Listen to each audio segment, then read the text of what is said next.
Yeah. Okay, I want to extend a warm welcome to the lovely and brilliant Carole Cusack, Professor of Religious Studies at the University of Sydney's Studies of Religion Department, where I first studied religion under Carole and a host of incredible scholars, I have to say, including my own beloved Gary Trompf, who was my supervisor for the longest time and also in a big way is someone dear to me. I loved every minute of my time at Sydney. I always say this, and the department in every single lecture I cherish. And I wouldn't trade it for anything in the world. And that's the honest truth. The experience is, if I may say, almost religious. Thank you, So this Bennett. is a nice segue into our discussion today. So welcome, Carol. I really appreciate you being here, taking the time to speak with us, with me, and the listeners who will be hopefully listening to this. But I want to, if you let me, I'll introduce you a little bit, and then we'll get into some conversation about the pieces that you've written that we're going to discuss. I'll just riposte at this point that every year of your time with us was a great pleasure for us too, because you think interesting thoughts. You're too kind. Thank you so much. I appreciate that. So let me introduce Carol's academic biography. Carol completed her BA at Sydney in 1986 and then received her doctorate in studies of religion in 1996. Completed under the supervision of Eric Sharp, is that correct? Yes, Who was the great comparative religionist who came over from England, if I'm not mistaken, to set up religious studies at Sydney. Is that right?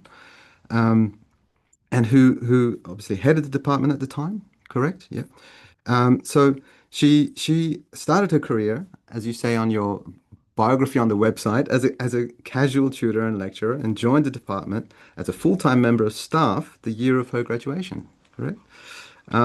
She has an enormous body of literature to her name and dozens of influential roles across academ's finest institutions, including most recently as a visiting fellow at Harvard. yes, last Yes, year. that was exciting It when I was discovered that. Oh, wow.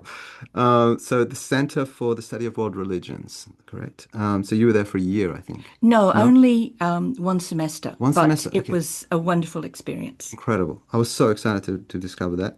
Um, so her research interests include medieval European religion, which I still remember those lectures, um, religious conversion. I love the conversion stuff, so maybe we can talk a little bit about conversion too. Medieval modern paganism, contemporary religious trends, alternative spiritualities, and new religious movements. Okay, this is incredible. I do love your work on new religious movements, I have to say. That's where I kind of am mostly positioned these days. I do like one medieval thing a year just to keep my hand in, Uh-huh. but I mostly work on things that are of now and either specific new religious movements or pop culture trends Mm, or esotericism, yes, which mostly in the contemporary field as well. brilliant. So these are kind of the papers really that we're going to be discussing, which is great. So you were co-editor of the esteemed Journal of Religious History. Yes, with my colleague Chris Hartney That's from right. Sydney. We did that for 8 years. Um, and that was incredible. And you were also um, co-founding editor, is that right, of International Journal for the Study of New Religions? Yes, two colleagues who are now both sadly deceased. Sorry. Jim Lewis, who was at Tromsø University in Norway, it was his idea to set up a new religions journal. Right. He thought there were only a limited number of journals that were particularly focused on that area, specifically Nova Religio, which is the big one in Yes. America. And my co-editor was Liselott Frisk, who was at Right. Dalarna University in Sweden. And Liselott and I had 4 years together setting up the journal and establishing it. It's still coming along very well. And I'm actually involved kind of behind the scenes. My friend Bernadette Rigal Sellard, who is a Mormon specialist from France, Okay. is now acting editor because we've had a bit of a vacancy in the editorial space.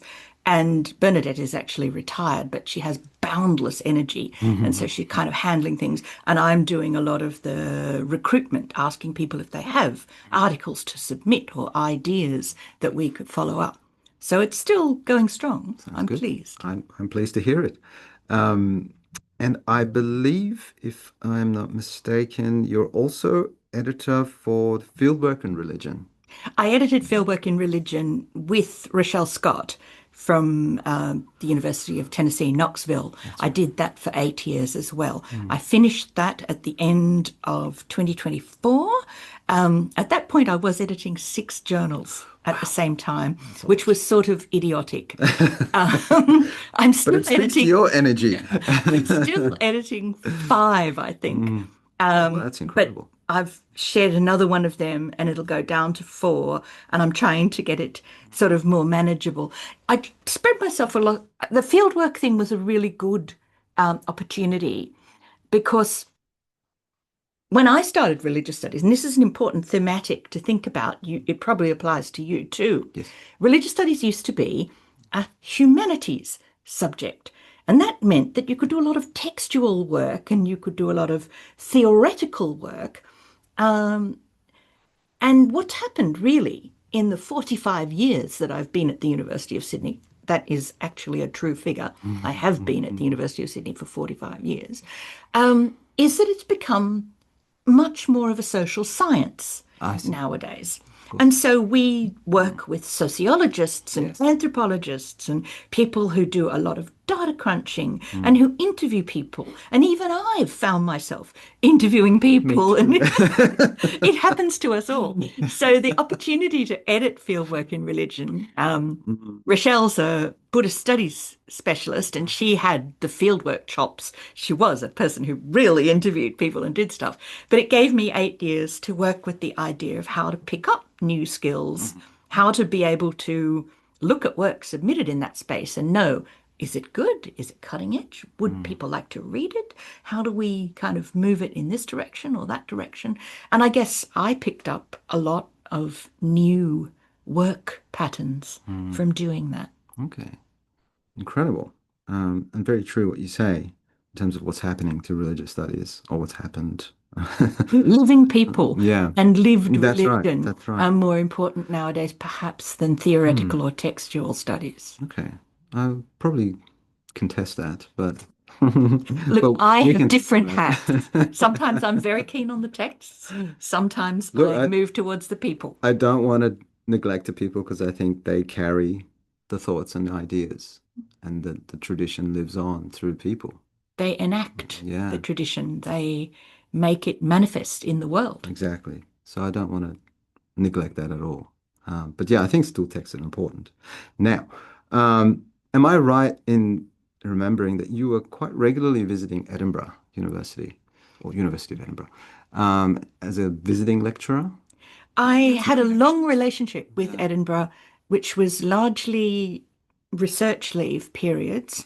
And I did that so far between 2000 and 2019. Mhm. Research leave has been more difficult to secure, really, since the pandemic. Yes. Obviously, Australia was locked down for 2 whole years and you couldn't even get out of the country, Mm. which was an interesting situation. Um, and I also had one period Mhm. as a teaching exchange at Edinburgh. Um, Professor Jim Cox, now Yes. emeritus, who was the head of Mm. religious studies at Edinburgh, exchanged with me in the second half of 2009. It's hard to believe it's such a long time ago now. Yeah. Interestingly, the Edinburgh relationship continues for Good. Sydney because my close colleague, Stephen Sutcliffe from Edinburgh, is coming to Sydney on a fellowship for 3 months in the second half of this year. Brilliant. So we'll be doing more work together and it'll be a great fun, really, to have one of my Northern Hemisphere colleagues actually come Yes. south. They don't very often. No, it's a long way. It is a long way. I've been to Scotland. It's a long way away, but and it is incredibly beautiful. not to mention Edinburgh University campus. It's Fabulous. fabulous. Yeah.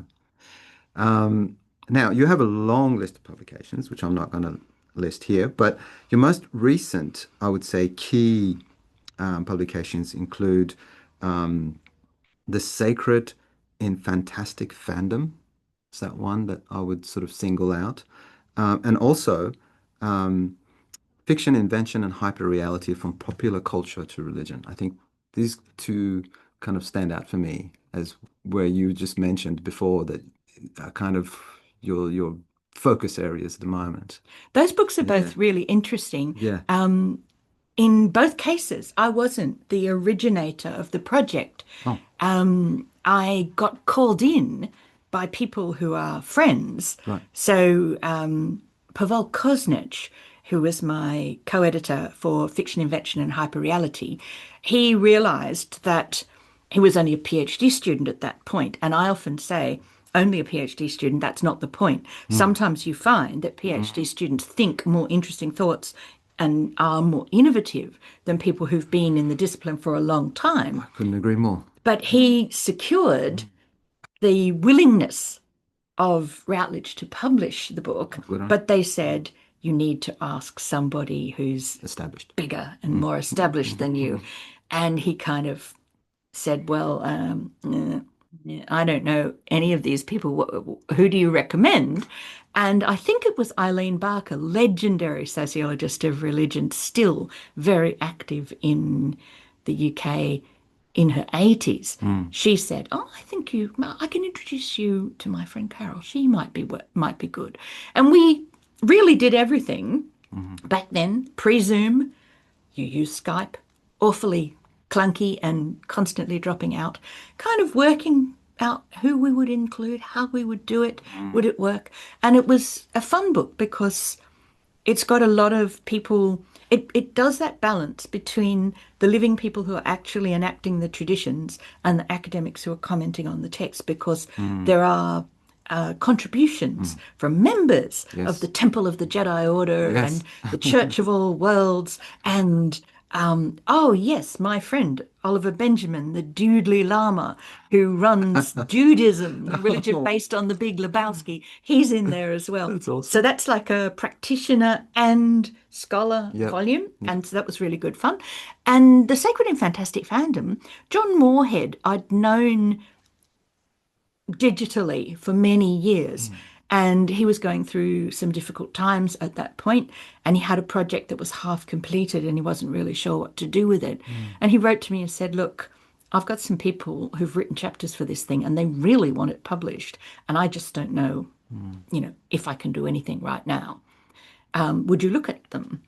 And so he pitched it over to me. I thought, yes, it's okay. But I said, it's a bit light on and Mm. we could add some extra things in. And I thought at that point that I would need some other help because I was quite busy myself. So Venetia Robertson, That's who'd right. done her PhD at Sydney, joined us. And we recruited some extra writers and put ourselves into the chapters as well Excellent. and beat it together. And it's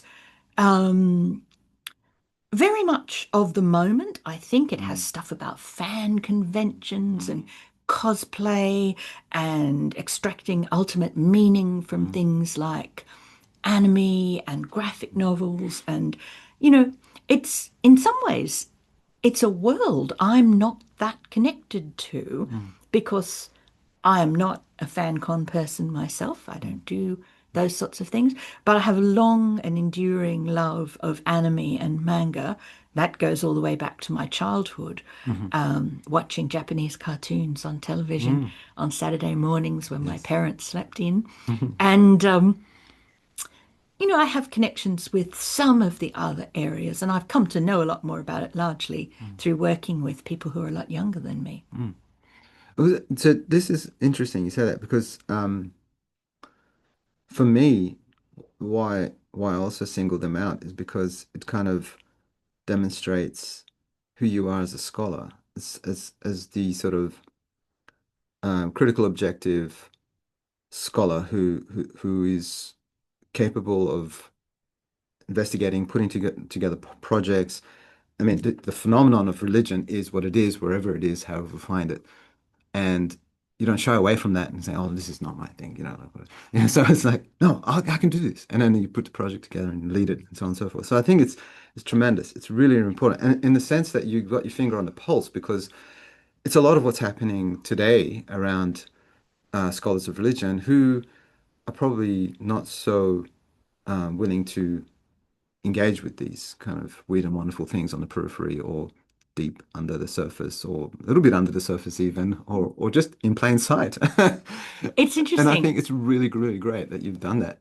We often talk about this. Some Mm, scholars who are in the new religious movement field, mm. for example, if you think about Doug Airsey down in Yes. Tasmania, or Graham Harvey, who's now retired, but who was with the Open University in the UK, Okay. we all point out that when we were undergraduates, because we are old, Mm.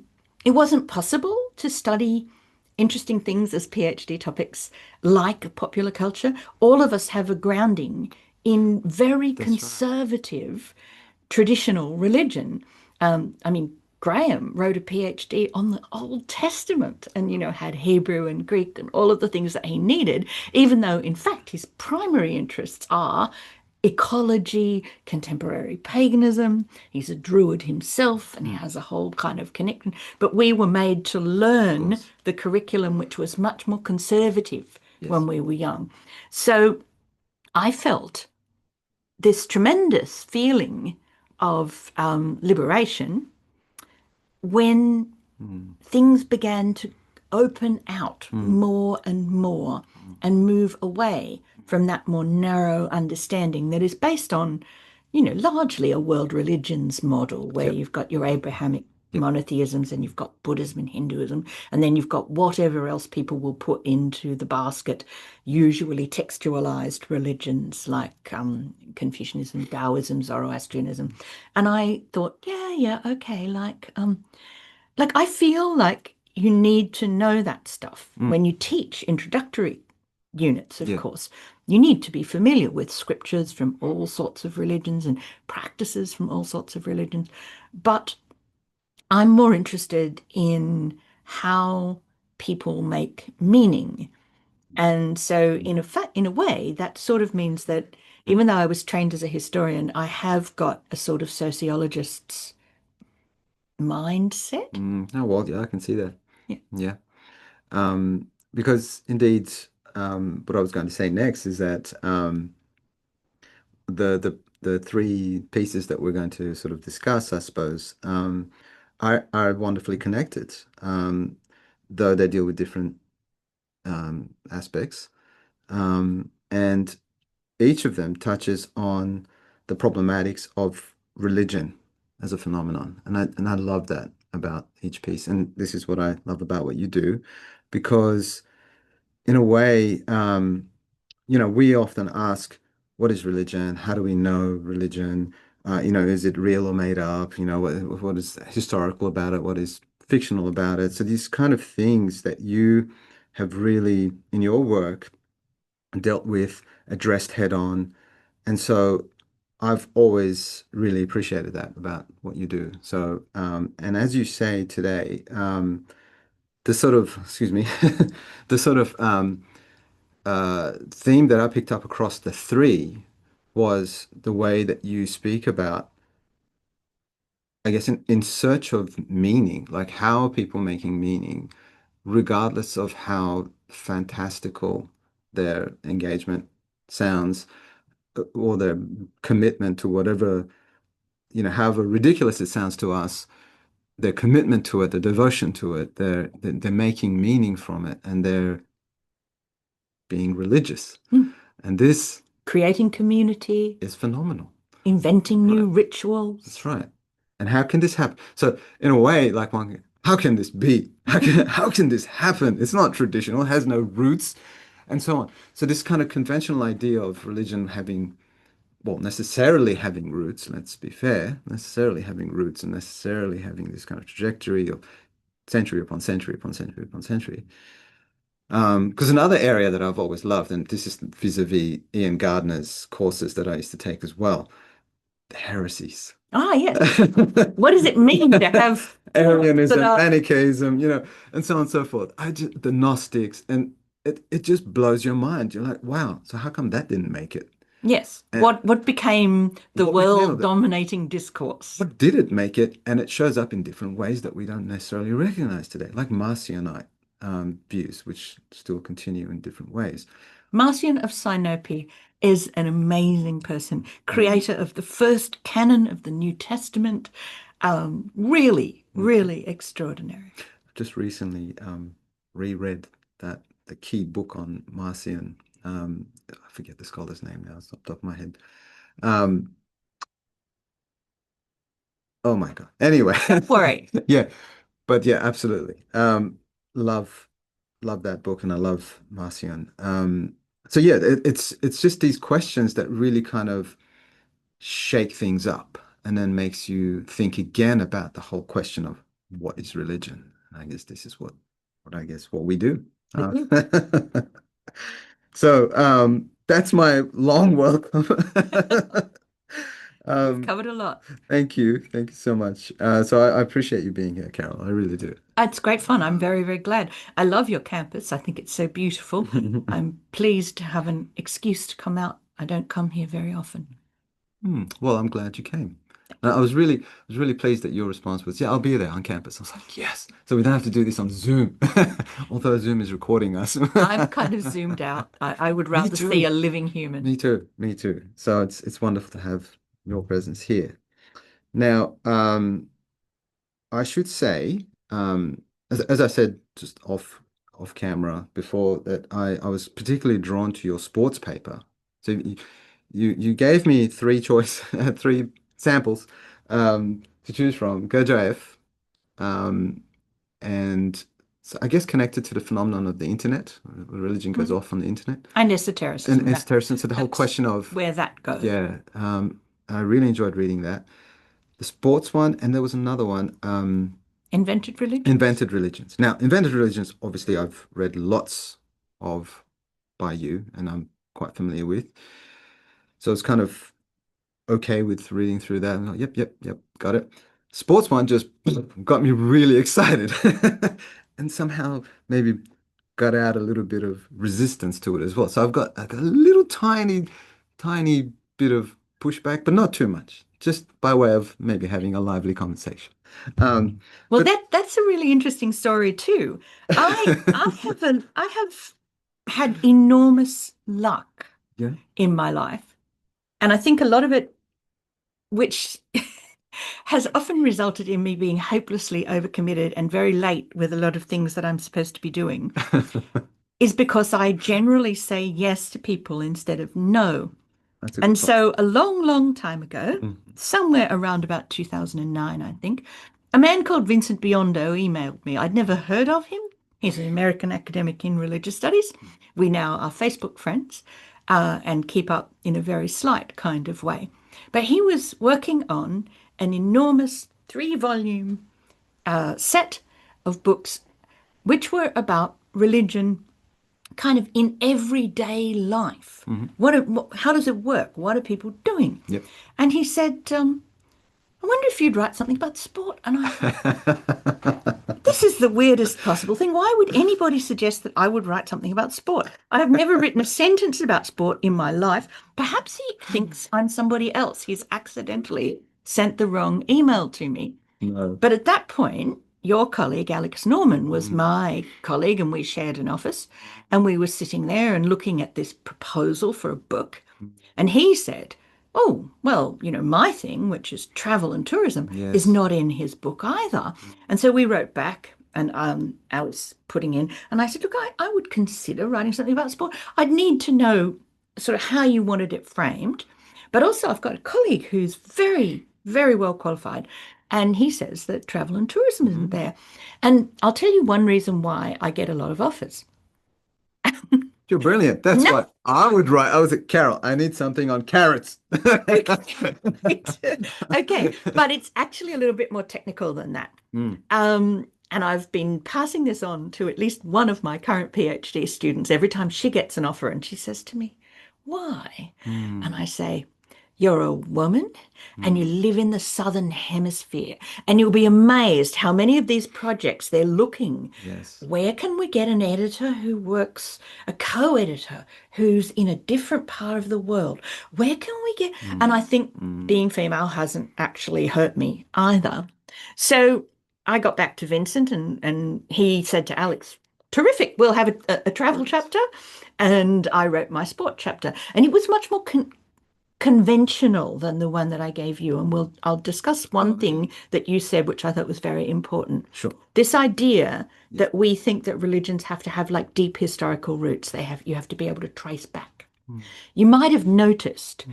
that even in my relatively adventurous sport article, the Mm. first Yes. section Yes. is about an Exactly. ancient ritual in the city of That's right. Rome. When I wrote for Vincent Biondo, my first piece on sport, Yep. the first case study was the Greek Olympics Oh, I see. Yeah. Of because it is. It was a course. ritual to Zeus Olympios. It was accompanied by all sorts of special religious binding social contracts. Like there was a thing, a truce that occurred for 3 whole months. So even warring groups, What? so everyone could travel Participate. Yeah. to Mm. Olympia to take part in this. There were amazing sacrifices and rituals Yep. that took place in the evenings after the games of the day. People who died in the games, and wrestlers and boxers Wow. and people who practiced pankration, a kind of mixed martial Mm. arts of the ancient world. Sometimes the victors did die. They were seen as having gone more or less directly to Olympus to Mm. be with Zeus, to have attained the laurel crown, to have become sort of demigods. And so I thought that was a very conventional example because it didn't really shock anybody. It's like, No. this is clearly religious, Mm. and people did it in the past. That's right. And the second case study I did was sumo in Japan, which similarly is intensely Yes. religious. Yes. Even now, Yeah. though most people don't pick up on the symbols, like even the ropes, the shimanawa, they are the same ropes that mark off the temple, the shrine Yes. precincts for Shinto shrines, the salt being Mm. thrown on even the kind of contest is tracked back in the text, going back to your Yeah. why texts are important Yes. thing. The early Japanese chronicles, the Kojiki, the Nihon Shoki, have examples of wrestling Yes. which takes place in like imperial contexts. And of Yes. course, in Japan, the imperial family are descended from Exactly. Amaterasu Omikami, the supreme sun Sun goddess. God. Yes. So again, you've got this situation where there's like an impeccable Yes. lineage. So I guess what you would say is, when I did that article, I was playing it very safe. Hmm. Hmm. This one, the brief Mm. was a lot tighter. Hmm. And Mikkel Stausberg and Stephen Engler, who edited this book, I've worked with Mikkel a lot, and he's great. He's the professor of religious studies at Bergen in Norway. Um, they wanted very tight, Hmm. short Yeah. chapters, and they wanted punchy Mm. takeaways, not too So many demanding. not too many references, not too many footnotes. And they wanted Yes. you basically to make something that people who were non-experts would want to read. Access. So Yeah. your further reading is like three things, Yeah. No, very short, I noticed. very Yeah. small. Yeah. It's divided into 5 case studies. Yep. They're all really brief. Yep. Um, and basically, there's a kind of Hmm. glossary. What do your words mean? Hmm. So that if somebody looks at a word and goes, I don't know what that means, it's all there. And every chapter Yes. in this particular book that they did was like that. Okay. So it's meant for a crossover audience. You could give it to a first year student, Yeah. you could give it to an interested Right. non-scholar. Well, I love that background, and that makes a lot of sense. And I have no criticisms of the chapter itself in its current But form. I want to hear about your Oh, pushback pushback, slight idea. pushback. I mean, this is just coming, and I get making this a little bit exciting. Um, I learned a lot from it. I enjoyed reading it. So I loved it. When you started off with the Roman example, the ritual. October equus, the October Yeah. horse. Now, just to give you a little background as why this got me a little bit excited too, is that I guess I'm very physical. Yeah. Like I love sports in a very amateurish, casual kind of way. I engage in tennis, soccer. I've long time since childhood been involved in martial arts, and then a little bit more seriously as an adult, did some more harder stuff. So I still keep up that kind of training and try and be as physical as I can. And oftentimes when work and too much reading and thinking gets in, gets me kind of I have to get into my body. Mm. So I go for a run or I go do some chin-ups and push-ups and punch a bag or something. And that just to release the energy. So I love that. And I love nature. I love long walks. I love, walking in the bush. I love water, being in the water, beach, Swimming, free, open water. surfing. Yeah. I don't know how to surf. I'm shocking, but I body surf. So I love the body surfing. So um just so for me, that is short of a longer explanation, quite religious in and of itself. But at the same time, I see myself as a religious person, not in a conventional way, but in always you probably know me very, very well from a long, long, long time ago. But I would say kind of in a deeply spiritual, mystical sense, I have this connection that I just feel like is real to me, and that can show itself in whatever way it wants to. And I have this communion with it, which is, I guess, deeply personal. Mhm. Um, and so I absolutely love the examples you drew, like sailing, surfing, right? I haven't sailed. I want to try sailing. But definitely I can relate like to running long distances. It almost becomes a religious experience. There's so many people who write about running. Yeah, I've got a great book called Running and Philosophy, and there's also a book that is it Haruki Murakami wrote about running.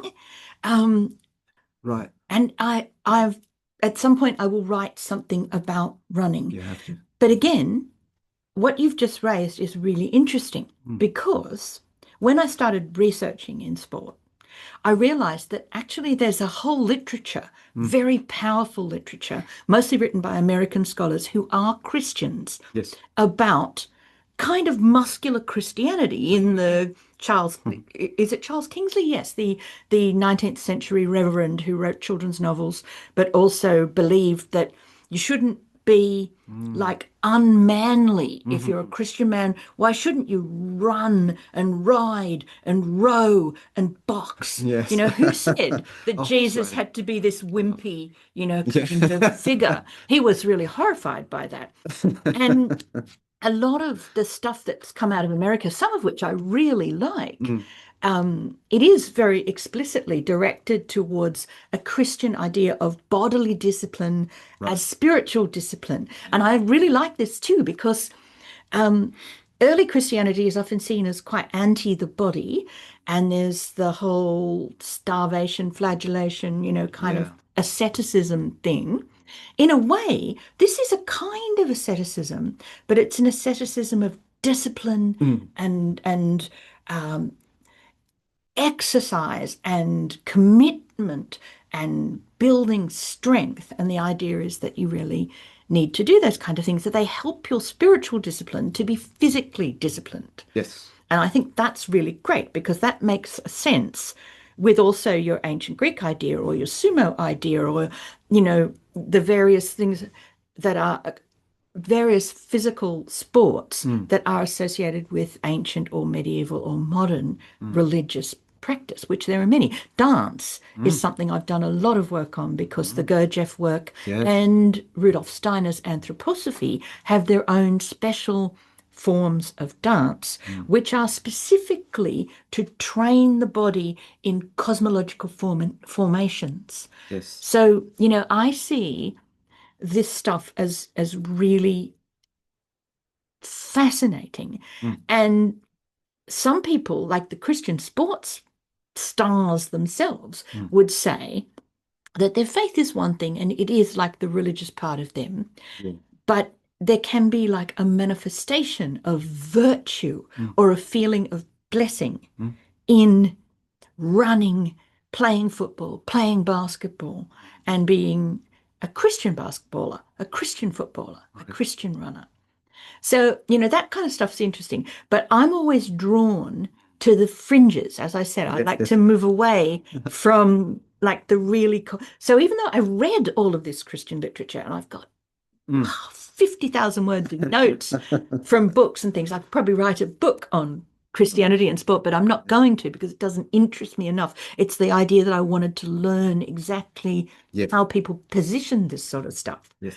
When I wrote this article, I didn't want to use the Olympics again, and I was asked explicitly by Merkel not to repeat stuff Right. that was in my Oh, first big article. So I thought, where am I going to find a ritual from the ancient world? And my partner, Donald, who died 4 years ago, um, he was a classicist. He had a degree in philosophy, Latin and Greek, and Latin and ancient history. And he said, "Oh, well, there's always the October horse." And then he said, "Nobody knows what it means, though." wow. And I thought, "Ooh, October horse, what's this?" And I found there was a very limited literature on it, and most people don't know what it means. Mm, But it's a chariot race, mm, which was one of the events from the Olympic Games anyway. So it mm. was something that people understood. It was a ritual to Mars, the god of war, another person who's connected to the idea of physical strength Yes. and might and masculinity, which was becoming a popular topic in lots of humanities and social science subjects. And I thought, okay, because actually the other thing is all the sports stuff I've done's terribly blokey. Women couldn't actually compete in the ancient Olympics. Sumo wrestlers are men. The Yeah. October Equus is men. Iglesia Maradoniana, well, Maradona was a man. There are women who belong to it. But so I was thinking, okay, okay. And so I thought I'll start with that one. And I wrote that piece up first and sent them. And I said, look, if this is like the kind of thing I Right. start with, is that okay? And then they said, yeah, yeah, yeah, absolutely. Now you can go on to whatever else you want. Mm. So then I thought about the experiential side, and you said you have to get into your body. Yeah, I I do. think that one of the reasons why a lot of these people think this sort of stuff is religious, Mm, and okay, another thing we have to stop. To say something is a religion is a huge claim. mm. To say something is religious is not a huge claim Okay. because religion is a thing. A Yeah. lot of people don't like talking about it as if it's a thing and they talk about it as if it's a discursive construct or whatever. I don't mind. Yes, Discursive constructs are things. All sure. right. Religious Mm, is an adjective. mm. You can do all sorts of things religiously. That's right. Read the horoscope Of course. every day, so on and so forth. Hmm. So when I looked at the experiential stuff, Hmm. um, I just read Bron Taylor's Dark Green Religion, which Okay. has the stuff about surfing in it because Yeah. it's another I was interested in environmentalism for a while. I've not really done a lot about it, but I've Okay. written a few things that have ecology as a part. And I thought, surfing connects to Hawaiian indigenous religion, Yes, yes. to a certain kind of heroism.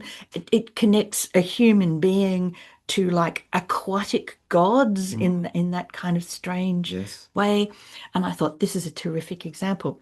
But the sailing, you said you've never tried sailing. I was tremendously excited. I always feel like one of the things that I can do is bring the work of people from Australia, people who have been my friends and Mm, influenced me, um, to bigger audiences. That sailing article was written by Richard Hutch, who for a long time headed religious studies at UQ.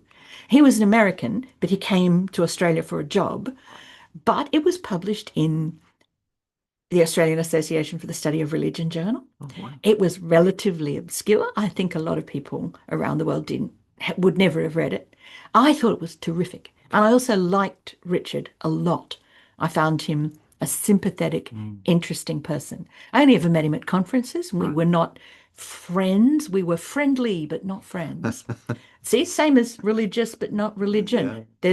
There's an adjective and there's a noun, and that's different.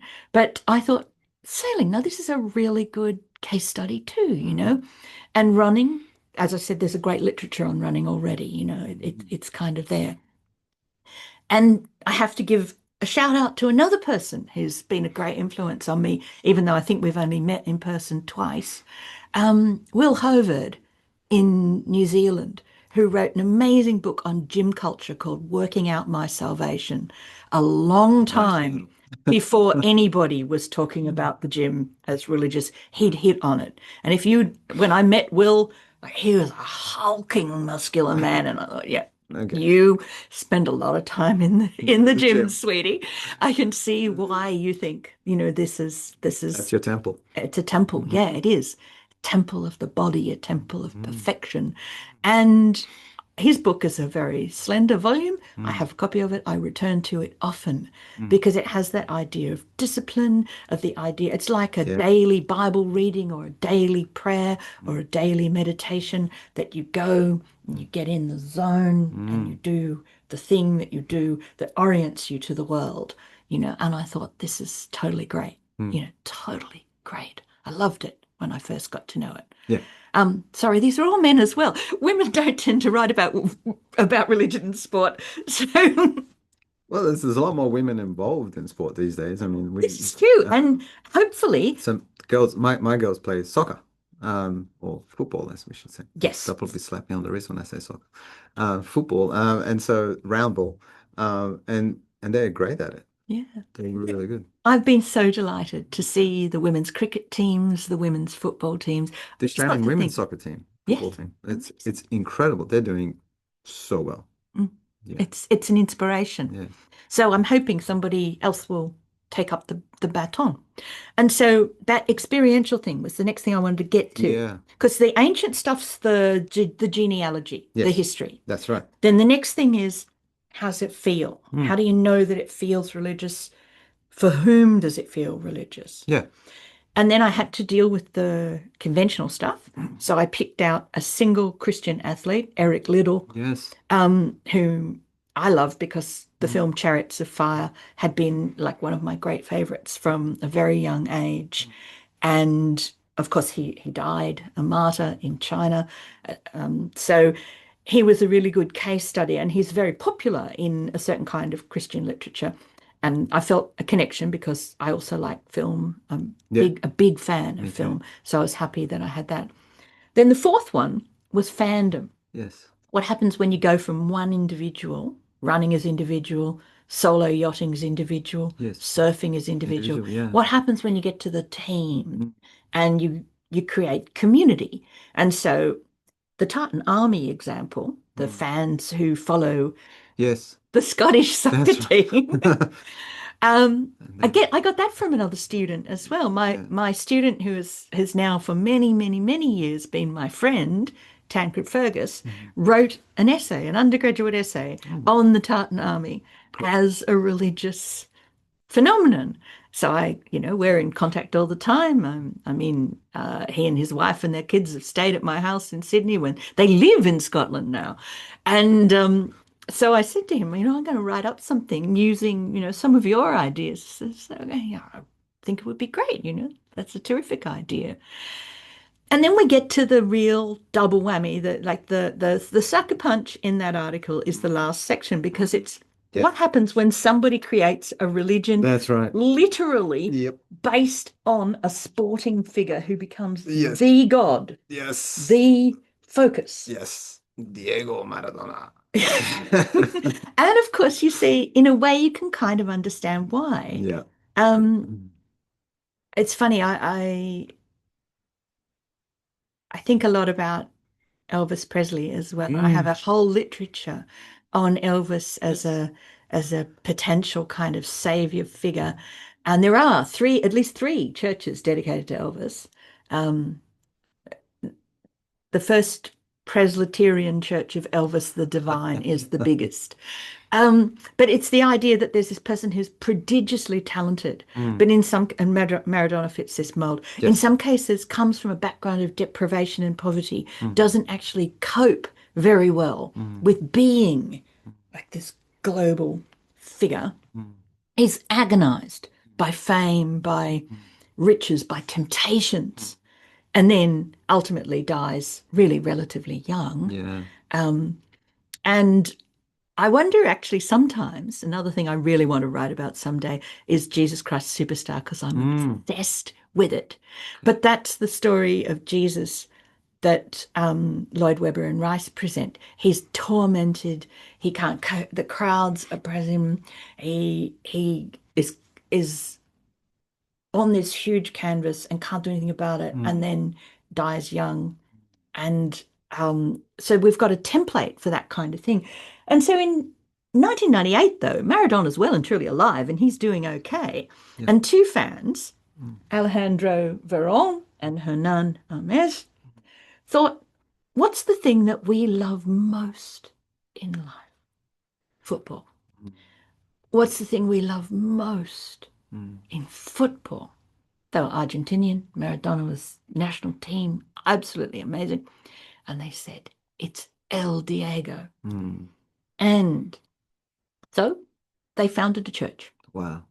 And it still exists. And it's got like a 80, 90,000 members. And it's a specialist Yeah. interest, Yeah. Yeah. obviously, but it has rituals. It has a sacred text, Maradona's autobiography, I am El Diego of the people. Its sacred days are Mm. connected to his life, his birthday, Yeah. those sorts of things. So, Oh, it's an example of an invented religion as well. People who sat down that's and they right. said, we want to make something precious and formal, and we want to create a religion out of the thing that means the most to us. Yeah. And a lot of people in religious studies use theological concepts. Yes. Um, it's Paul Tillich, the ultimate concern. Yes. What is your ultimate concern? What would you die for? That's true. They came up with Diego. Diego. Mm. Ultimate concern is really key. I think in your paper you have, I think in the conclusion, yeah, you had this line where you sort of have this where sport became a source of ultimate concern for people seeking meaning and spirituality. To me, that line really sort of stood out, and it's really the sort of the foundation of what you're doing here, Yeah. and I love that. So that's not really the thing I want to push back on at all. It's really I guess it's a very fine and subtle, it's a fine line and I guess a more subtle point regarding religious experience, religiosity, and I guess ultimately leading to the definition of religion. Or when we say religion, what do we mean? And oftentimes I find it very difficult when, for the reasons that I gave earlier, when there's, and I'm not saying you do this or have done this, but um, what triggered in my mind was when people treat something as religious that is not religious, right? And then it's like, well, okay, but how is it religious? And how are you finding that as religious in the sense of your being in it? So, for example, my way of relating to what you've written is very straightforward in the sense that I am religious. Mhm. When I do these exercises, I see them as an extension of my religious experience. So, Like the Christian athletes, in a so way. but let me just give you a concrete example. Like when I was running the other day, I came to a point where I thought I was going to stop because I thought I'm tired. Like that was enough in terms of the distance. But running, as you know, has a rhythm. You're kind of carried by the breath. Mhm. Um, and I just suddenly I felt I could go on. Like I couldn't, I didn't need to stop. Now, obviously, physiologically, you can explain this. Sports scientists can explain this. Da, da, da, da, da. But for me, that was kind of like an extension of that religious spiritual experience in the sense that the breath was carrying me. My body was kind of like, that's enough. My breath kept carrying me. So I went a little bit longer. And so I did some more. And then eventually I did. And my body was just like, that's enough. Gotta Yeah, stop. yeah, that stuff with this spiritual stuff, dude. You've got to stop. Um, so I kind of I thought that was fine. And I always do remember too uh, when I was doing martial arts, like my friend, and the Japanese martial arts in particular, that was incredibly spiritual. That was because it is. It's I mean, it's the religion and spirituality merge with the martial art. And oftentimes the teacher is kind of like the guru, the master, the Sensei. sensei. The picture is on the wall, and when your body is about to give up and you can no longer do knuckle push-ups, you look at his picture and then you say, awesome, and you keep going, and I'll do it for you, you. you don't stop, right? Your body says stop, but your mind says go. But then you kind of draw on something extra, something more, right? So there's kind of examples. There's feelings of like say being in the bush, being one with nature, being on water, being carried by the wave, a force beyond your control. You kind of connecting with it, and if that connection works, wow, it's it's beautiful. It really is beautiful. And sailing, which I haven't tried because because I'm genuinely fearful because it's open sea. Okay. Yeah. And it requires a great deal of confidence and mastery to be able to navigate these waters. And I guess that's a challenge for me at some point. Mm. Um, but yeah, like I think these do, like you say in the article, these do kind of in those moments of solace, loneliness, being by yourself with something much greater than yourself, you kind of find your peace, you find your focus, you find your rhythm, and you get through it. And if you survive, it's euphoric. Miraculous. It's incredible experience. Mm. Like once you sort of climb a peak, run a distance, ride the waves with your surfboard or your body. It's religious. I mean, Religious, but not religion.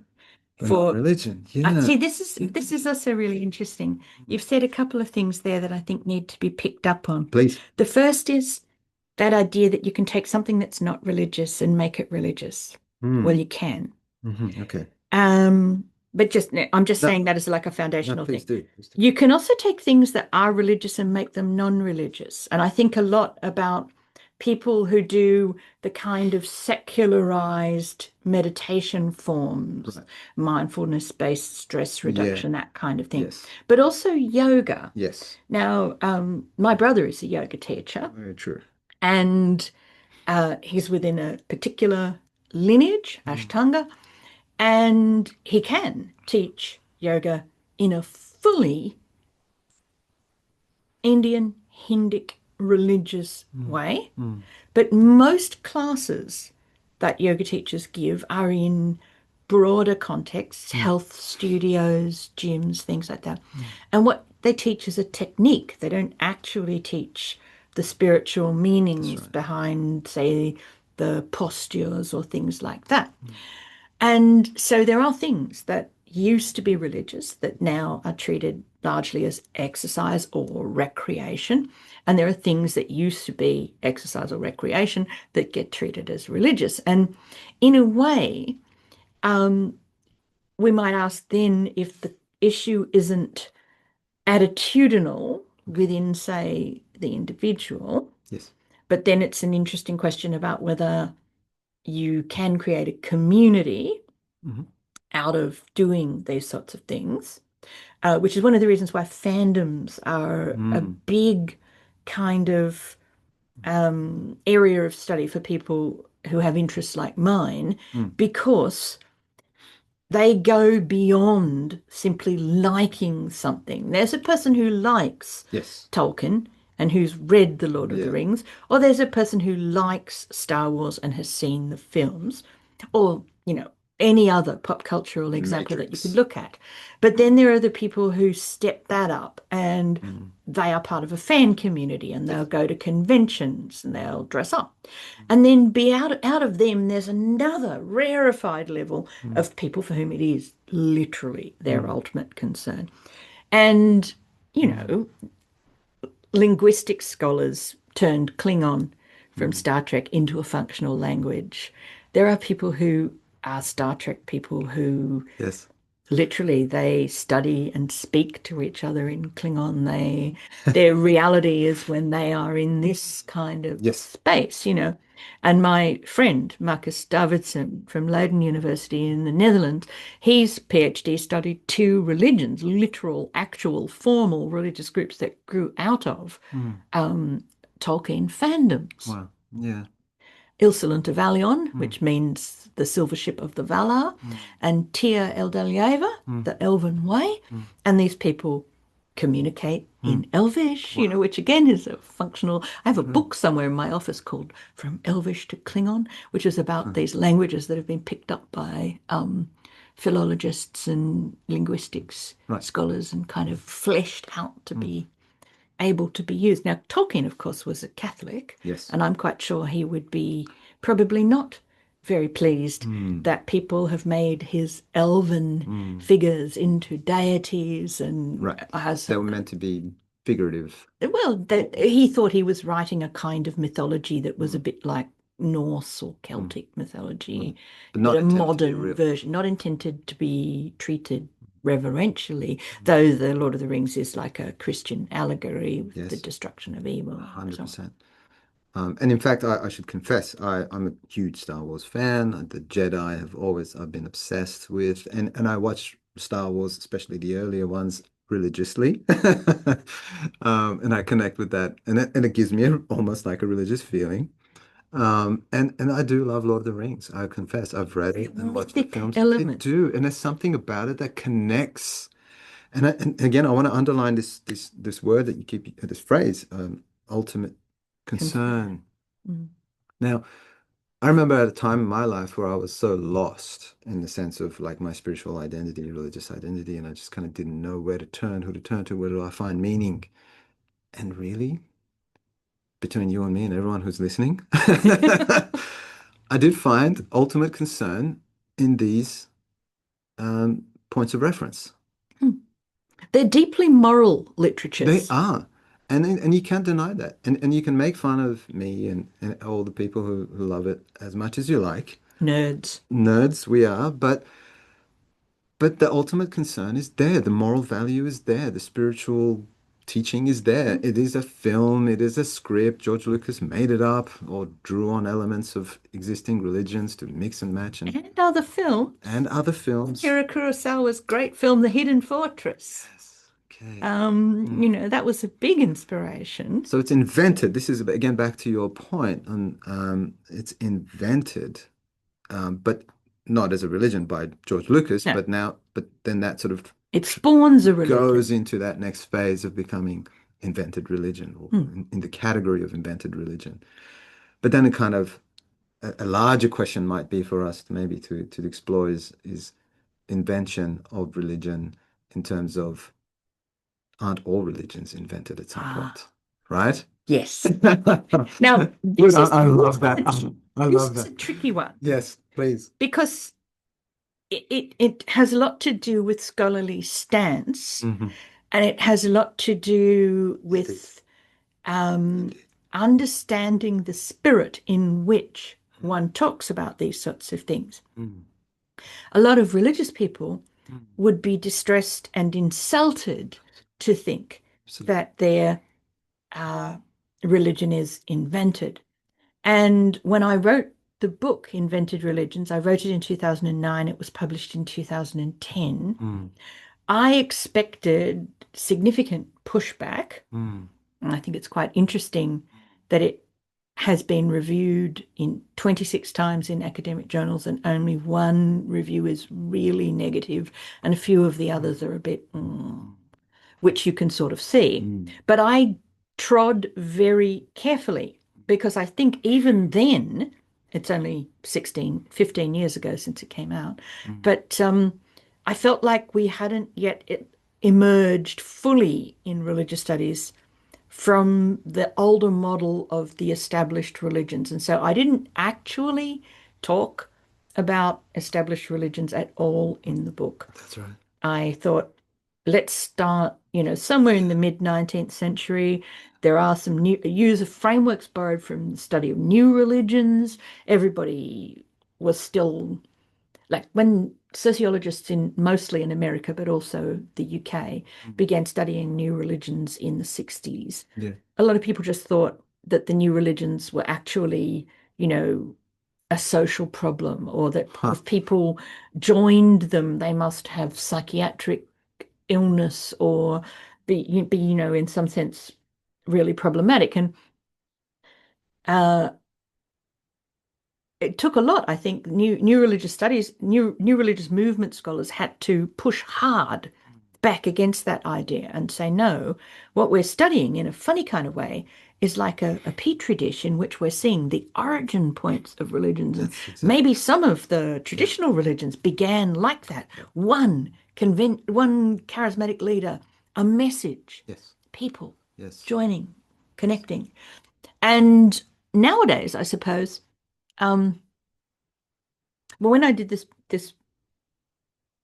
when I did the Invented Religions book, I was thinking a lot Yeah. about consumer capitalism as well, and the idea of consumption Mm. as a kind of mode of being. Mm. We consume identities, Yes. fashions, interests. Mm. We consume experiences when we go and travel, even if we try very hard not to be some kind of intrusive first world tourist, especially in places that are in the developing world or have very different cultures.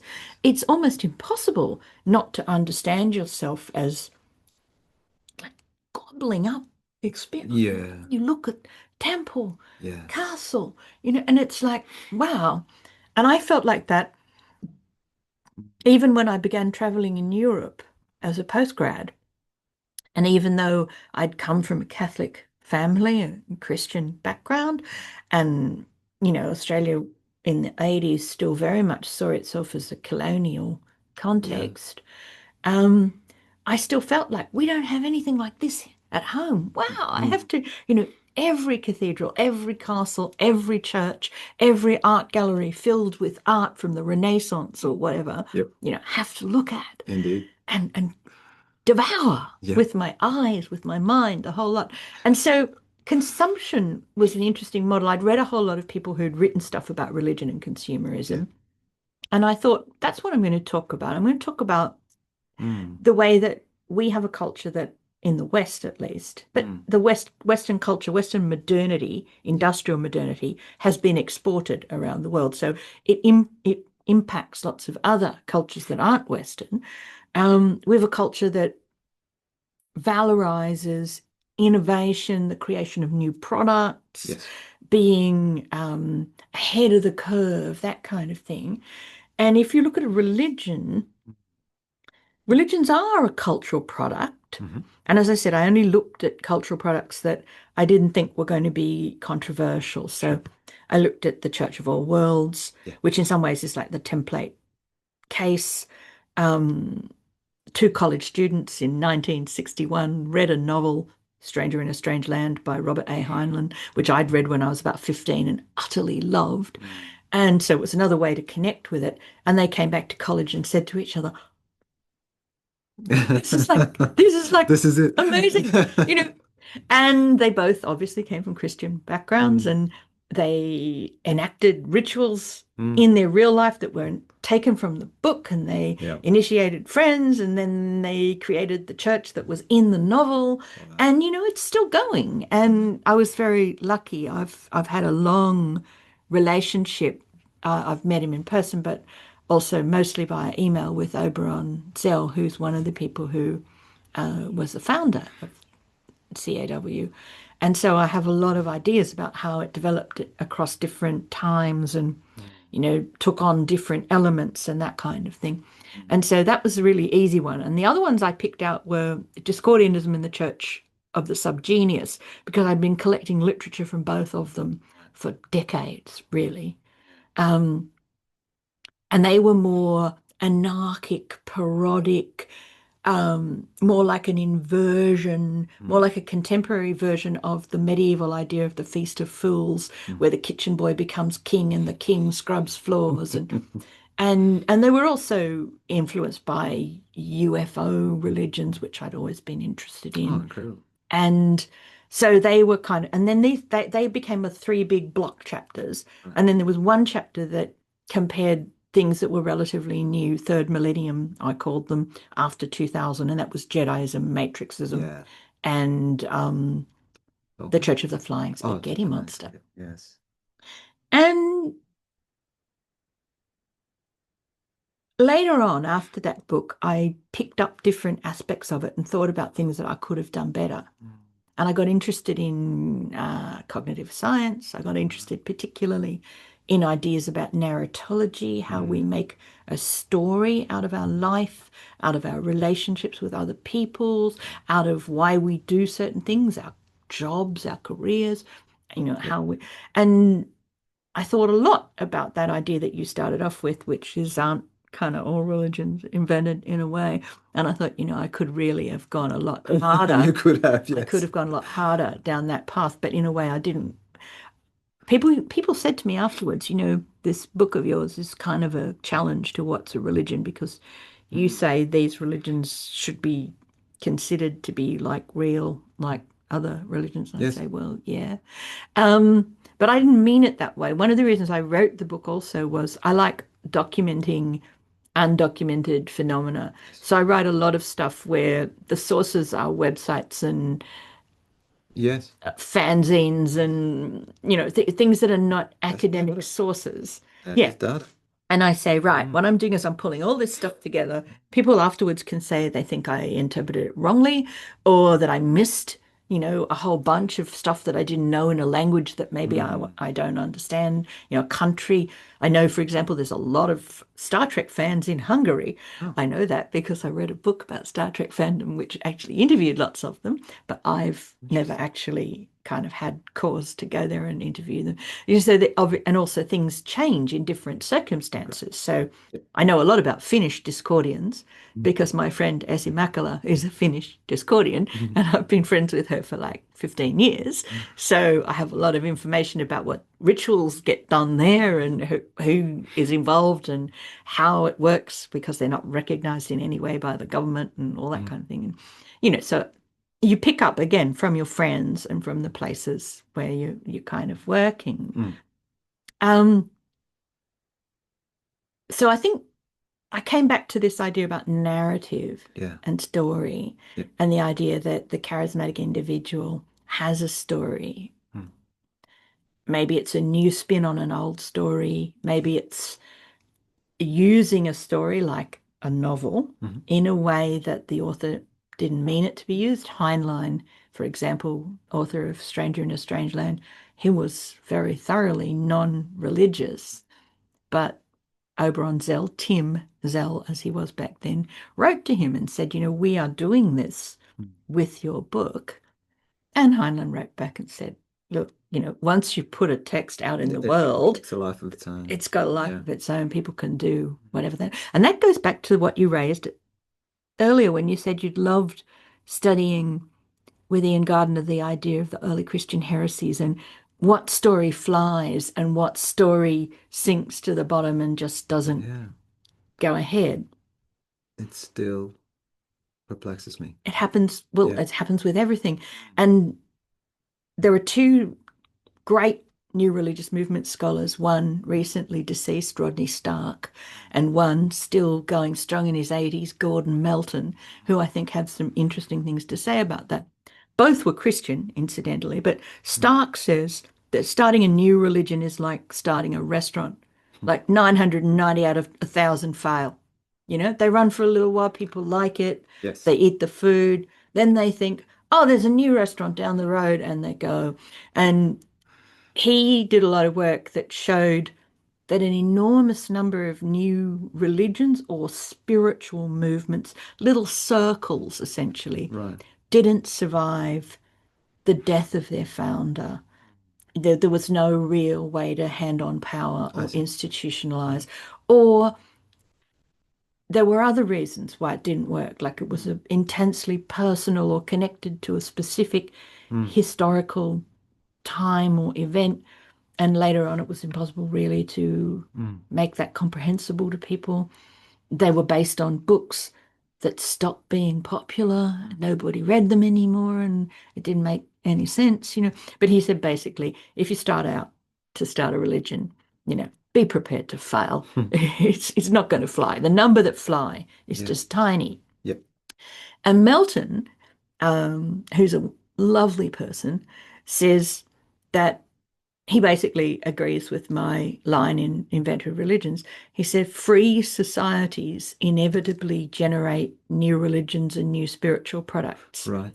And sometimes they're within the frame of older religions. Yep. So you have like Marian apparitions in Catholicism, Yes. different people in different parts of the world see the Virgin Mary, and Yes. then there's a pilgrimage or something that Yep. happens. So lots of them fit into the older religions, but some of them are really new. And he says the only places in the world where there are no new religions are places where governments persecute and ban them, like Unless you go underground, and then there's this sort of underground movements in the hidden Christians in Iran Japan. and Iran. Recently, modern Iranian history, Okay. underground Christian churches is a massive phenomenon right now. But yes, Japanese example is incredible one. 300 years Yes, hiding that's right. until the American missionaries turned up in the 19th century and they all came out and said, hey, we're already Yeah, Christian, you know. that's so true. Yeah, exactly. That is probably the main example to call on. And so this is kind of, I guess, the crux of it for me, where I feel like asking these questions about origins and Genesis in a way that things begin, what makes them, what sustains them, what propels them to move What forward. conditions do they require to Yes. flourish? Yeah. Sometimes hiddenness and persecution actually fuels membership. Like in the ancient world, Hmm. some of the big persecutions of Christianity, um, particularly in the third and very early fourth century, the Diocletian's persecution, extremely savage. Yeah. The enormous courage of Christians being burned alive and ripped apart by animals Yes. fueled people who wanted to convert. Yes. They thought these guys, they're onto something real. They have something. Yeah. They have something. And this is the thing, right? So with invented religions or making the gym your religion, something Mm. like this, the examples we've touched on, I would have to say that for me to be convinced, um, I would have to say that I would have to come to the point that I would say, look, all right, so there is something true and real about this that gives life to the experience of the experiencer. Hmm. So it can be as silly as me watching Star Wars, believing in the Jedi, or being like someone who goes to the gym fanatically. But really, it wouldn't be if there wasn't anything that I could connect to and they could connect to in the way that they did what they did. Does that make sense? I think that there's one very interesting factor Mm, that we have as post the Industrial Revolution people. mhm.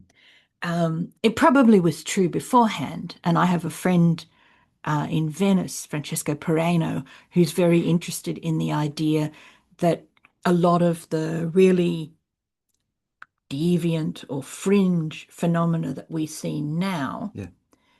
we could possibly trace back examples. There are people who were interviewed by inquisitions Mm, and things like that who gave worldviews that were so strange that you would think, where on earth yeah. did you get it from? Yeah. One of the books we discussed, he was at Harvard when I was there working on a different project. Actually, you probably know his work because he's a Sufism scholar. But he's currently moving. He's going through what I went through, being a lot younger than me, moving away from a world religion into his current projects on religion and comic books and Mm, graphic novels and things like that. wow. Really interesting stuff.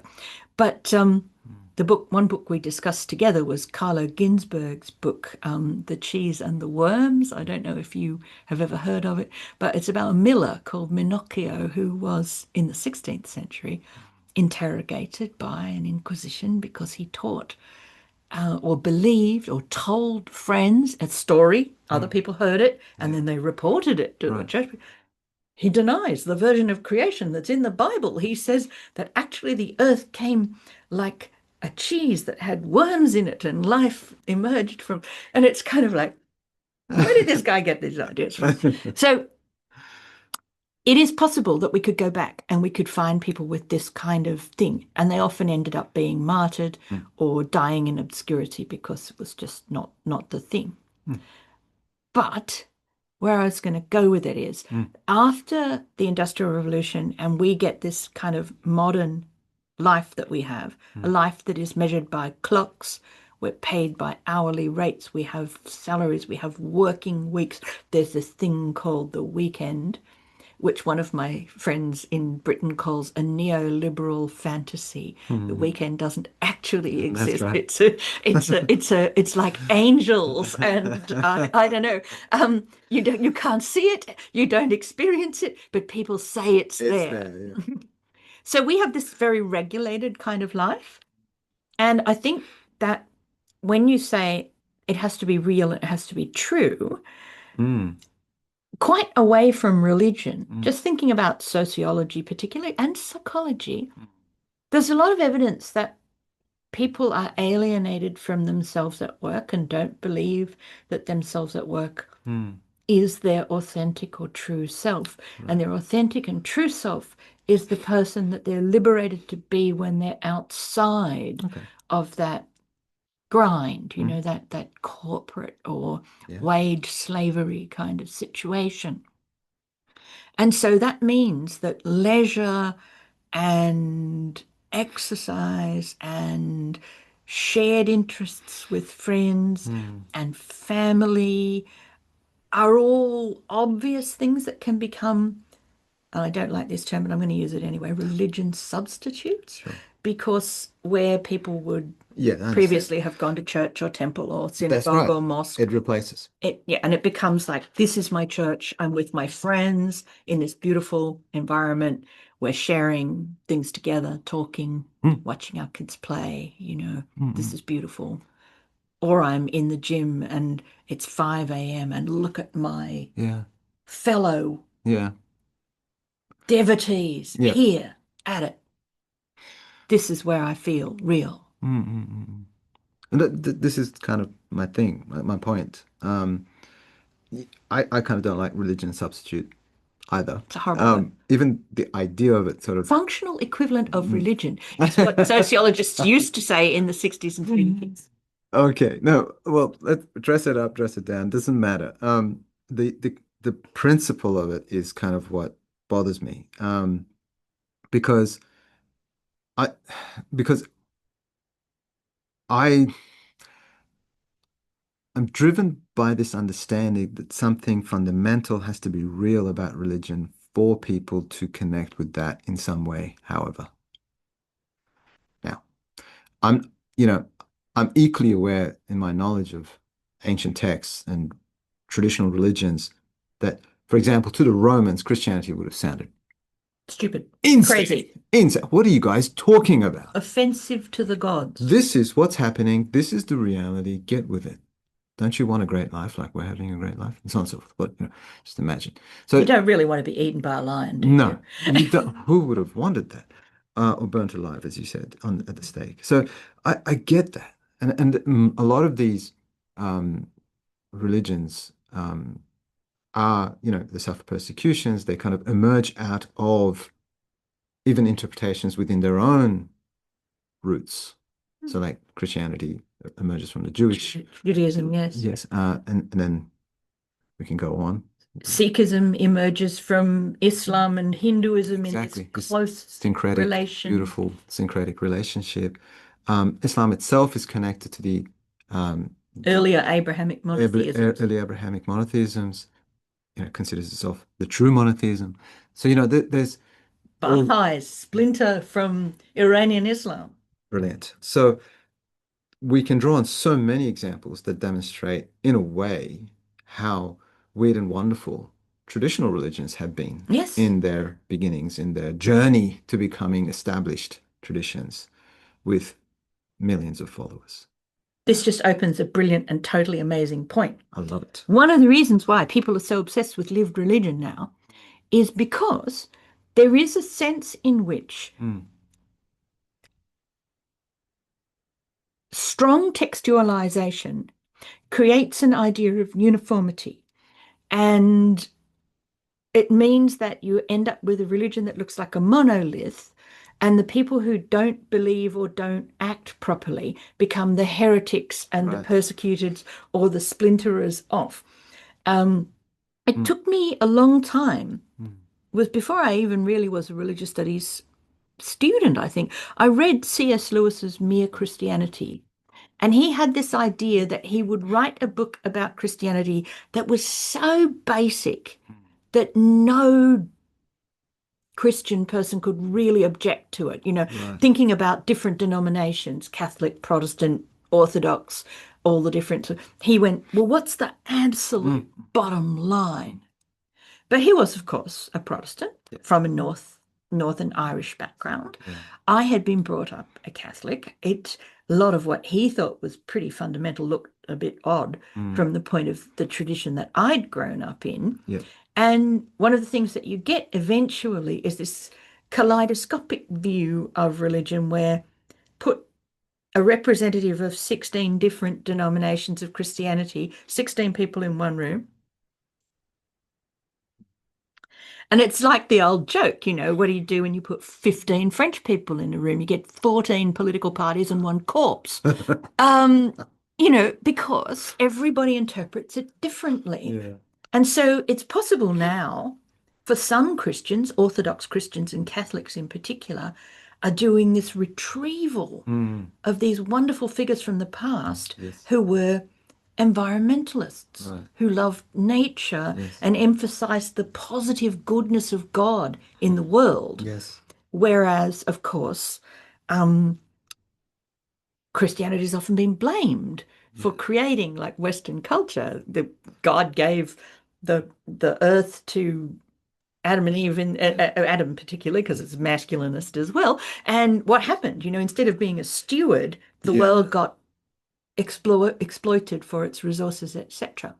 So I think that when you look at lived religion, you see that even within a devout family, a devout Muslim family, a devout Hindu family, a devout Christian family, if you interviewed every member of the family, they'd love different elements of the faith. They'd regard things as more important. Judaism is interesting there because people always point out that even though there is the synagogue, the home is the place of the rituals. It's the woman who lights the Shabbat candles and who Yeah. prepare. And so that there's this idea that there are different sacred spaces where the different sexes operate, and there are things that work for children in some, religions, and other religions are more like, for example, Catholics and Orthodox baptize babies. A lot of Protestants won't because they want an adult commitment Yes. from someone who's grown up. So there are all these different things. And it's really interesting when you said you feel that there's something real or true in religion, and that kind of separates it from the things that maybe people put in the place of religion, that ugly functional equivalent or religion substitute space. This makes me think of Charles Taylor, the neo-Thomist philosopher, and he's written so many great books. Yes. But the book called A Secular Age, Yes. so many people have read it and said, that just blew my head open. And I think one of the biggest things that he points out is that there are some qualitative differences between pre-modernity and modernity. Okay. And a lot of people will nitpick and say, not a good meta-narratives are a bad idea, but I think it's a pretty good meta-narrative. Yeah. In the case of Christianity, at least it works. If somebody in 1200 had a great idea in Provence, they would say, God told me to do this. Yeah. They would never say, I had a That's great Well, it idea. would be egotistic to say that. Well, it wasn't even a concept. All good ideas came From from God. God. Yeah. Nowadays, even a devout Christian will say, I had an I had this fantastic idea. I want to do this. Yeah. So what's happened in a way is the locus of a lot of things that used to be purely belonging to religion was out there. God, particularly in the monotheisms, because God's the creator, right? Yes. And the earth and people and animals and all that, that's the creation. And there's this giant divide Yeah. between the two. And it doesn't really work in the same way in like Buddhism or Hinduism. But No. so just stick with the monotheisms for the moment. Sure. That's why so many people, Jewish, Christian, Muslim, religious people in the past, Mm. ecstatically believed that God spoke to them and they got amazing messages from out there Mm. because the idea of the internal psychology of the human, the ego, the thing that we, have now, it wasn't even It wasn't worked out. there. That's right. No. Yeah. And I often used to think that a lot. The first time I ever thought that thought was Eric Sharp was taking a honors class in Yeah. 1984. And we used to do honors back in that day Yeah. in the way that it was done at like Oxford and Cambridge. Um, we spent, because it was 3 terms, Yeah. not semesters. So we spend 1 term and you work out what's your body of knowledge that you're going to do. And I did Scandinavian mythology because I'd studied Icelandic and Anglo-Saxon. I was interested. And so the first 9 weeks, we worked that out. The second 9 weeks in the middle, we wrote an essay every week. Oh, wow. And what it was take your body of knowledge, whatever it is. Mm. There were 5 of us. We had very different bodies of knowledge. Write a Durkheimian essay, write a Freudian essay, write a Marxist essay. And we'd just drop the interpretive frameworks over the material and see how it turned out, see how it looked different. And the week we did the Freudian, because he'd tell us at the end of Yeah. the class, okay, this week you're writing a Freudian essay, bring it along to the next class. And we wouldn't all read the whole thing out. And they weren't long essays because obviously it's 1,000 words, 1,500 words, maybe. But you'd be using whatever writing a Freudian analysis of Scandinavian mythology, quite interesting. But anyway, we got there. And that week he said, you've got to remember one of the most important things about learning is not just knowing what happened, but knowing when it happened.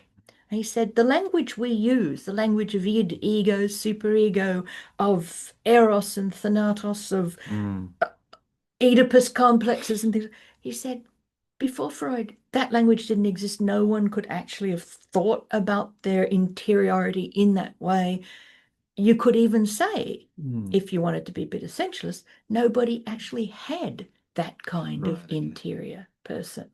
So nowadays, even the devout think, they probably do think God gives them ideas, but they don't think that everything comes from God. A lot of it wells out of Right. what the human is. Yeah. And so the human reflects the divine. There's this idea in lots of different systems, esoteric systems, different religions, that the human is the microcosm and Yes. there is this macrocosm, which is the cosmos, but it's also Yes. God. Yes. And so the human resembles God, is an imitation, a copy, a divine spark, all of those ideas. And that even works in something like Upanishadic Absolutely. Hinduism, Yeah. the idea of the Atma and the individual animating force being like a droplet of the Brahman, the animating force of the universe. And so that idea about how is it real? Mm.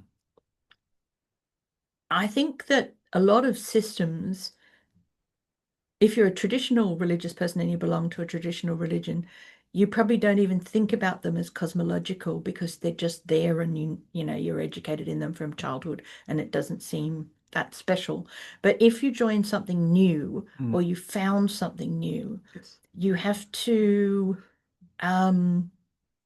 develop the cosmology and you have to have an idea of how does your life Mm. play out against the life of the world. Yes. It's much more conscious, the Yeah. process of that integration. And so often as you say, sometimes the beliefs that are developed seem ridiculous. Mm. Particularly, Mm. I mean, people often ask me why I study UFO religions. Mm. Because but it's really interesting because they're a kind of substitution too. Usually it's the Christian God or the Jewish God or the Islamic God is just pushed aside and the aliens That's right. come in. Yeah. It's actually the aliens. Yes, Yeah. it's all the aliens. I love it. Um, wow. Okay. Okay. Hmm. So, I mean, this is why for me, like when I'm reading your work, I do see that. I do see how you're trying to unpack this, the structure of it, by way of softer examples, not necessarily going full on. full on, and you don't have to. It's unnecessary, unless that is your forte, and you kind of unpack. I mean, you can do that by way of heresies, like Ian used to show us how Christian doctrine can unpack vis-a-vis multiple heresies. And it can look completely different if a Right. different group of people get hold of it and Exactly. think, hmm, So you can do this in a number of ways, and this is kind of like what I guess I'm celebrating about what you do, and what grabs me when I read your work. That's what I see. You're sort of searching for that ultimate concern. You're trying to demonstrate what are the sort of the ground of religiosity in a sense, and how this kind of thing builds up into something or nothing, disappears, disappears, ends. and see you later. And that was all. That was fun for So what long. last. Thanks for all the fish. Thanks for all the fish. Exactly. I love that. Um, um, and this is what I want to say. And really, after all that kind of talking it up, I really didn't have a No. pushback. Not much of a pushback. The real thing was that, and I don't think you totally disagree with me, unless I missed it, but um, I do think there has to be something real for human beings to connect to in order for it to work. Otherwise, what, why would you lay down your life for it? Why would you be willing to look ridiculous for it? And so on and so forth, And that's right? one of the things that you get from studying Mm, quite a lot of new religious movements. mm, Um, I always say to students, some of this really seems mm, risible to you. They're mm, stupid, mm. unbelievable. But there are people who have walked this walk and talked this talk Yep, all of their lives. yep. And this is another thing. It's Mm, like exercise. yeah, Exercise transforms the body. absolutely. And the mind. Thinking, Mm, talking, sharing stories, being um, reinforced by mm. having a community that shares the same story Yeah, transforms the way you see the world. yes. And so it may be that something that looks completely ridiculous, if you are very gradually initiated into it, this is this religious conversion thing. Yes. Because when I did my thesis, which was about missions and religious conversions, I was interested in the idea that a lot of people thought that the religious conversion had to be something sudden and Mm. total and dramatic and totally amazing. And in Christianity, obviously, St. Paul is the one that everyone talks about. Yes. He's a persecutor of the new religion. Yeah. He hates the Christians. He's a devout Jew. He's on a horse. He's going to Damascus. He gets The took vision. off the horse, the lightning, Saul, Saul, why persecutest thou me, as the King James Bible has it. And he stops being Saul and he becomes Paul. And I mean, I used to think it was really amazing that throughout the Middle Ages, you would find christening gifts, and they were Yes, usually spoons, and one had Saulos on one handle and the other had Paulos on the other, because that's there right. was this idea you'd been transformed into somebody new. That's right. But I just had reached the point where there was a really good kind of new way of looking at conversion, coming mostly out of psychology, Mm. really. And it was thinking about the idea that actually people generally didn't change overnight. Mm. And you couldn't erase No, everything absolutely. that everybody had in their mind and turn them into some kind of blank slate. And then they'd say, and this came out of new religious movements as well, because people used to say all the time, they've been brainwashed, and it's like, well, actually, that maybe there's some coercive control going on there and a bit of food deprivation and sleep deprivation, but it's not actually that easy No. to just wipe somebody and turn them into somebody else. It's the stuff of science fiction, the stuff of the Manchurian candidate, mind control, all that kind of thing.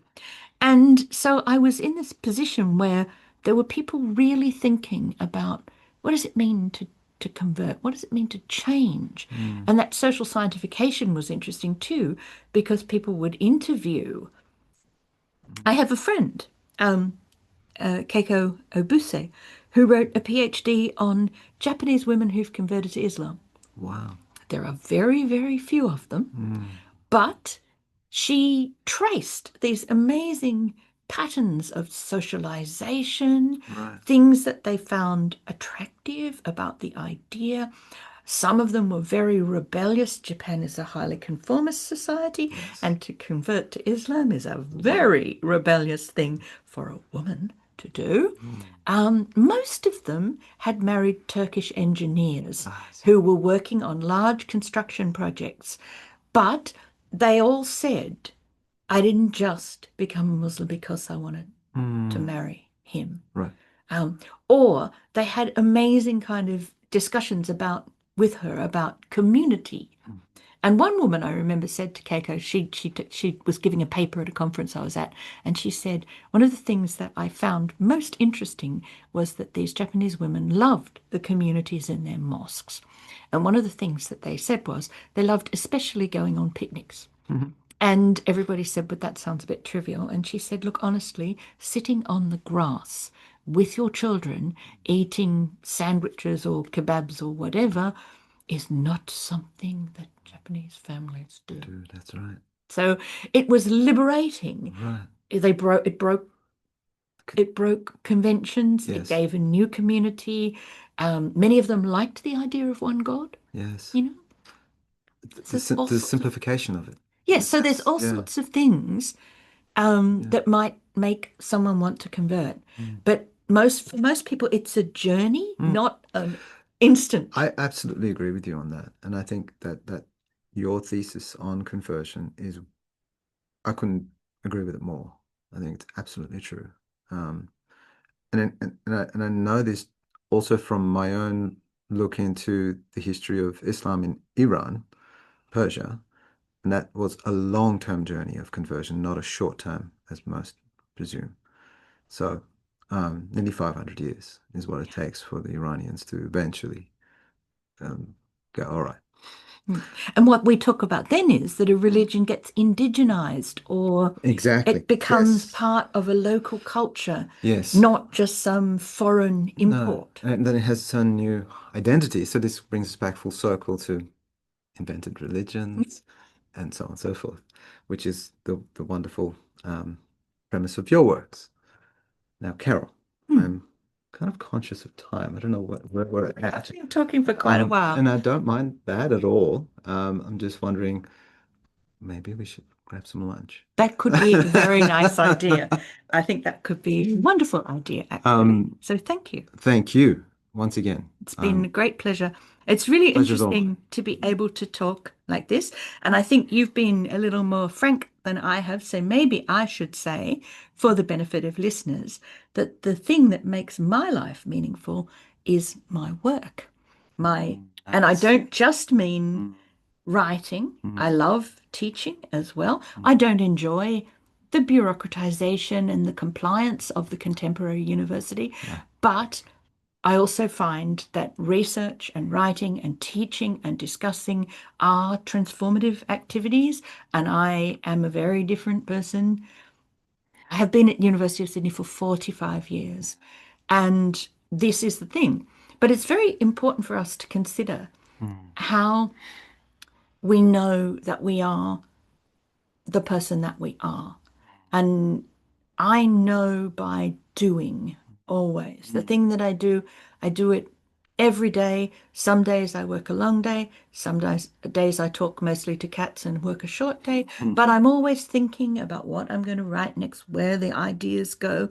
I'm thinking about an amazing book I've read and a new idea that I've just got that I think I might like to play with. Yeah. And all the time, and I know you have that kind of mind. You had it even as a very young student. And it means that everything can become food for thought, food for Mm, writing.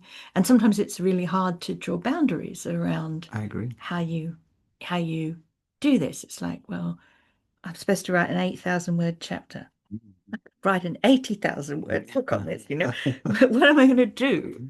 Um, but we are unusually privileged in the sense that Yes. we are people who are allowed to love our work Yes. and to be enhanced and developed and improved and challenged and amazed by our work, Yes. which a lot of people aren't.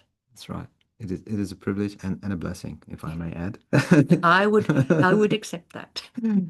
I do. I agree with everything you've just said, and I can see that. I've always seen that in watching you talk and deliver lectures, seminars, etc., and reading you and so on. So I guess in a way you've passed that on to me as your observer. Been touched by that. Well, Um, I was very so pleased it and rubs proud to be given the opportunity to write an introduction to one of your books indeed. with great font. The honor was mine. Oh, it wasn't. It was mine. It was a terrific book. It gave me some thoughts I had Thank never you. had before. Thank you. Appreciate that very much. Carol, once again, Thank great you, to have you. Milad. Lovely to speak with you. Thank you. Always.